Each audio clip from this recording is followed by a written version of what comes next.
يا أيها الذين آمنوا لا تتخذوا اليهود والنصارى أولياء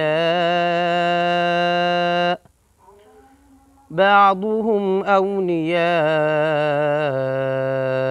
بعض ومن يتولهم منكم فإنه منهم إن الله لا يهدي القوم الظالمين। আল্লাহ তাআলা বলেন, হে ঈমানদারগণ, তোমরা ইহুদি এবং খ্রিস্টানদেরকে বন্ধু বানাবে না, তারা একে অন্যের বন্ধু।